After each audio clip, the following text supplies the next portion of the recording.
Magandang araw po sa inyong lahat. Ngayon, last day, alam niyo naman, miski ako asylum seeker, busy-busy pa rin, no? Busy-busy sa coverage ngayon ng impeachment trial ni VP Sara.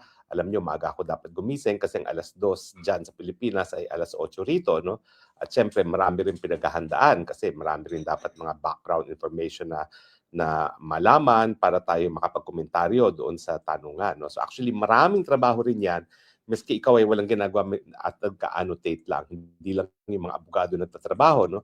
Para mapaintindi natin sa taong bayan, kinakailangan malaman din natin yung mga detalye na posibleng bakit ino-offer ang testimony ng isang witness at ano mga pamamaraan para mapruebahan yan.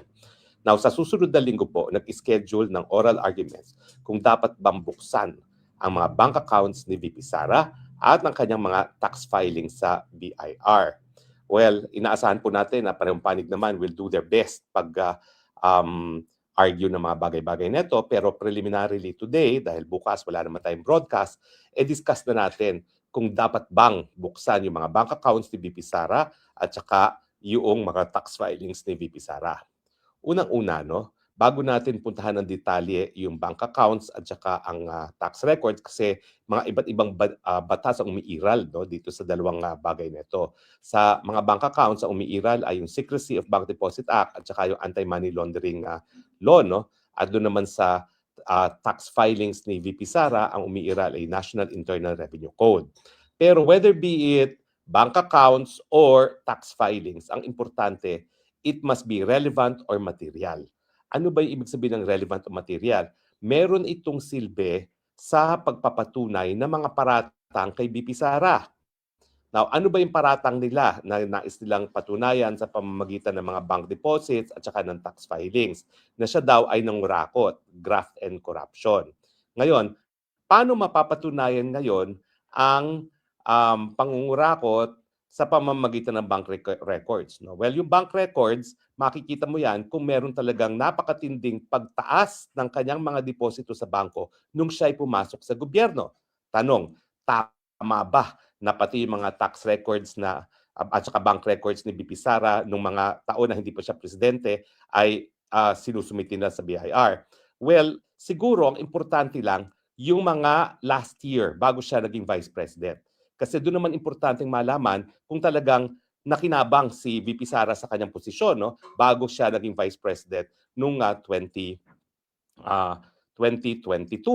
Now, so importante siguro, sige, let's give it to them na yung bank records ni VP Sara bago siya naging vice president ng June 30 of 2022, yung 2021 ay masupina.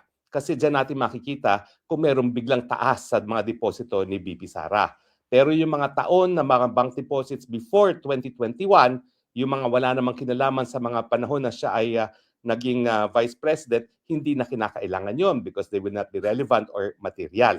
Dahil kung ano man ang laman ng deposito niya mga panahon na yon, walang kinalaman yan sa kanyang posisyon bilang vice president. So at most, ang pwede lang talagang mapasupina ay yung 2021, 2022 hanggang ngayon. Ang tanong, pwede ba nilang gamitin yung mga bank deposits na nakuha nila sa AMLAC sa House of Representatives? Ang sagot, hindi. Bakit? Kasi malinaw na nakasaad doon sa Secrecy of Bank Deposit Law at saka AMLAC na bago man mabuksan yung mga bank deposits na yan, kinakailangan may court order. At alam naman natin, ang impeachment complaint sa Kamara de Representante ay hindi trial. Tanging Senado lang ang may kapangyarihan na magsupina niyan at magpabukas. Having said that, since hawak na nila yung mga bank records na pinrovide ng AMLAC, miski walang bank records, pwede bang gamitin yan? Hindi. Dahil yan ay tinatawag na fruit of the poisonous tree. Anong remedyo ngayon ng prosecution? Ang prosecution ngayon, ang remedyo ay isusupina yung mga kaparehong records na sinumiti ng AMLAC sa mababang kapulungan. Kasi kapag ang impeachment court ang nagsupina, yan ay in compliance na with the Secrecy of Bank Deposit Law at saka ng AMLAC Law na meron talagang supina from a court. Pero tandaan natin for purposes of money laundering, hindi talaga po pwedeng gamitin yung mga AMLAC bank records na yan dahil hindi na sinupina yan ng Anti-Money Laundering Council sa Court of Appeals. Pero magagamit yang mga bank records na yan kung isusupina ng Senado para lamang pruwebahan yung unexplained wealth, kung meron man. Kasi meron tayong separate law na nagsasabi na ang hindi mapa-explain na biglang yaman ng isang taong gobyerno ay presumed to be ill-gotten. So, nakuha niyo po yon. Hindi po pwedeng magamit yung mga bank records as supplied by IMLAC as evidence of money laundering kasi dapat ang order nanggaling sa Anti-Money Laundering Council at ang order nanggaling sa Court of Appeals. Exclusive po yan. Kung talagang ang kaso ay para sa money laundering, dapat Court of Appeals. Pero for purposes of proving Unexplained Wealth Act, po pwedeng magamit. Yan, malinaw po yan. Ha? Pero para ang prosecution ay magsumiti lamang nung nakuha nila sa Kamara de Representante, hindi po pwede yan. Because that is the fruit of the poisonous tree dahil hindi hukuman ang House Committee on Justice. So ang remedyo is supina muli. Kaya nga humingi sila ng supina para doon sa mga bank records ni VP Sara at ng kanyang may asawa, ang kanyang may bahay. Now, ang relevance po niyan ay dahil i-compare nila yan doon sa Statement of Assets of Net Worth, Statement of Assets and Liability ni VP Sara para makita kung tugma yung taas ng SALN sa taas ng bank deposit.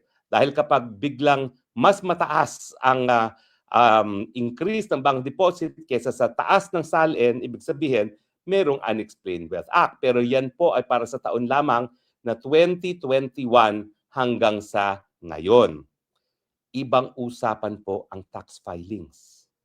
Ang tax filings po ay absolutely confidential. At meron lamang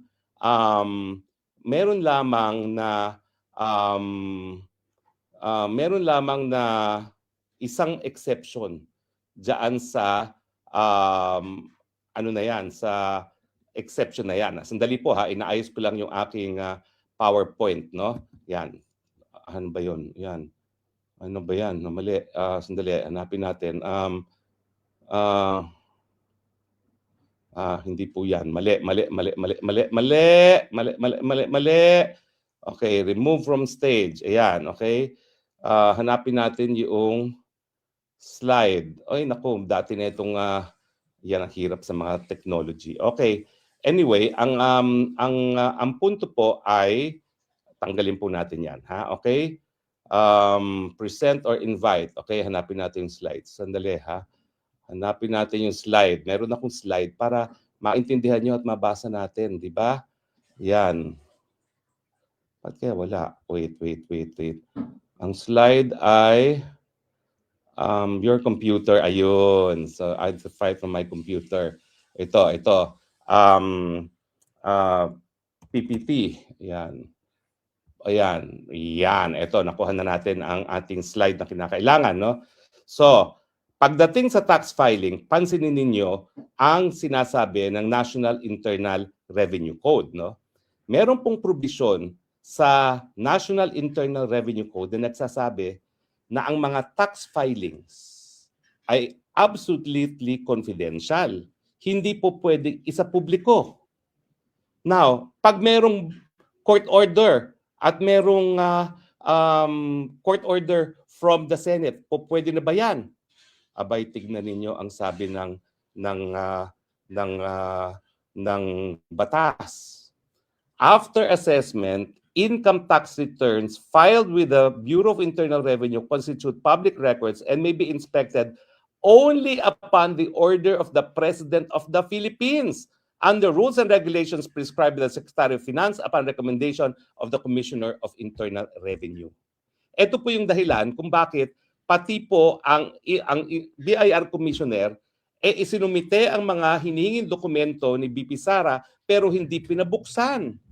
At ito rin ang dahilan kung bakit ang mga miyembro ng House Justice Committee mismo ay nasabing wag bubuksan yan. Bakit? Pag binuksan kasi yan, ito ang nakasaad sa Section 270 naman ng National Internal Revenue Code, unlawful divulgence. Section 270 makes a criminal offense for BIR officers or employees, kasama na yung commissioner, to divulge confidential taxpayer information except as authorized by law, meaning authorized by the President. Thus, absent the authorization of the President, including the presidential order required by Section 71, BIR personnel may not disclose tax return information. O di ba? Malinaw po yan.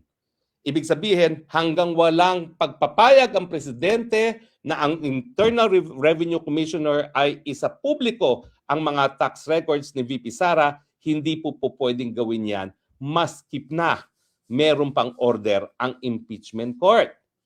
In fact, kapag sumunod ang BIR dyan, ay talagang mananagot siya. At si Senator Chis Escudero ay pinabalik ang mga tax records sa BIR dahil alam niya na hindi mabubuksan yan. Ganun pa man, maski meron ng approval ng presidente, dapat patunayan pa rin ng prosecution kung bakit kinakailangan ng tax records. Well, gaya ng Statement of Asset Liabilities and Net Worth at saka ng bank deposits para malaman kung yung unang-una increase sa mga bank deposits ay nadeklara for tax purposes. Kung ang nag-increase ng 1,000% ang bank deposits ni VP Sara na wala namang iba silang mga income matapos siyang mahalal in 2022, may presumption na ill-gotten. Pero titignan ngayon, maging relevant ang tax records kung merong ang 1,000% increase din ba sa bayad ng taxes. Kasi dapat kung tumaas talaga ang kanyang income, for whatever reason, tataas din ang bayad. Ang issue though is, kinakailangan mayroong relevance and material. Paano mo malalaman kung relevant o may material? Hindi kasi sapat na pinabaratangan mong korap siya. Kinakailangan patunayan mo ano yung mga bagay-bagay na nagsasabi o bakit mo nagkaroon ng konklusyon na nangurakot si VP Sara. Hindi po pwedeng hula lamang, hindi po pwedeng opinion lamang. Kinakailangan meron kang mapatunayan talaga na pinanggalingan ng biglang yaman niya. Kung sinasabi nila ay yung 125 million na confidential fund, titignan natin kung merong 125 million increase doon sa Statement of Assets and Liabilities and Net Worth ni VP Sara at titignan natin kung nagbayad ng taxes. Pero kung wala naman increase, ibig sabihin, hindi relevant ang mga tax records, hindi din relevant ang mga bank deposits. Ang importante kasi, yung pangungurakot, huwag kang magre-rely lamang doon sa presumption na kapag mayroong biglang taas sa pagyayaman o kayamanan ng isang public official, siya ay nagnakaw na. Kinakailangan, meron ka talagang mga testigong magsasabi nagnakaw siya, kaya tumaas ang income niya. O take for example, si Tambaluslos. Dahil nga sa mga ghost projects niya, ang daming na-deliver ng maleta sa kanya nung Marines 18+4 at yan dapat magre-resulta sa mas maraming deposito sa bangko. At kung sila naman ay bobo, pero hindi naman sila mga bobo kasi nga sabi ni Zadico, bumili pa sila ng isang mansyon sa Forbes Park para pag-imbaka lang ng pera, lalabas yan sa matinding pagtaas sa bank deposits nila. At kung sila magbabayad ng taxes, syempre, tataas din yung binayad ng taxes nila. Pero sa totoo lang, yung tax records na yan, hindi yan tataas. Miski ikaw nang rakot, miski ikaw ay dumami ang pera sa bangko mo, hindi para sa isang korap na tao magbayad sa taxes doon sa mga pera na ninakaw niya. Di ba? Kaya nga ngayon, ang uso, mali-maleta, walang bank transfer para wag pumasok sa mga bank deposits. Dahil yan talaga, pag nakitaan ka ng biglang taas sa bangko na hindi mo ma-explain kung bakit, ayan, may presumption na ikaw ay nagnakaw. Diba? Presumption lang yun, which you can dispute. Ibig sabihin, pakita mo, nagbenta ng lupa. Gaya ko, benta kami ng lupa. Ginamit namin pambili ng ibang lupa. O, diba? Yan po ang layman's explanation na magiging balitaktakan sa susunod na linggo sa Senado. Pero siyempre, wag natin kakalimutan, under the law, at ito naman ipaulit-ulit na sinabi ni Chis Escudero at ng abogado ni VP Sara, the burden of proof, yung kinakailangan magpatunay ay ang prosecution. Kung sinabi nilang nagnakaw, sabihin nila paano naganap ang pagnanakaw. Pag walang ebidensya na mayroong pagnanakaw na nangyari, irrelevant at immaterial ang bank deposits at lalo namang irrelevant at immaterial ang tax filings na hindi po pwede isa publiko unless approved by the President himself. Ako naman, walang kaduda-duda, aaprubahan yan ng Presidente. Siyempre, yung presidente naman talaga ang nag-utos na subukan nating tanggalin si Inday Sara. Pero dahil nga 16 ang threshold vote, imposible yan. Pero walang kaduda-duda na bawal buksan ang BIR tax filing ni Inday Sara dahil kinakailangan approval ng presidente. Pero nonetheless, dahil sigurado rin naman ako ibibigay talaga yan ng presidente na gusto talagang gurgurin si VP Sara, wala namang mapapatunayan yan. Dahil sabihin na natin may pagnanakaw, gago ba magnanakaw, magdedeklara na kanyang ninakaw for tax purposes? Of course not. Kaya let's be real. Wala kayong mapapatunayan sa mga tax filings. At limitadong mapapatunayan nyo sa bank records at siyempre, gaya na ako sinabi, ang access to bank records ay yung taon lamang bago siya naging vice president at yung mga bank records sa panahon na siya ay vice president. Sana po nakatulong tayo sa pag-intindi ng mga issues na magiging subject ng debate ng mga abogado sa susunod na linggo.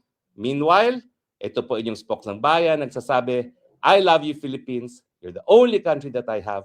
You're the only country that I will love.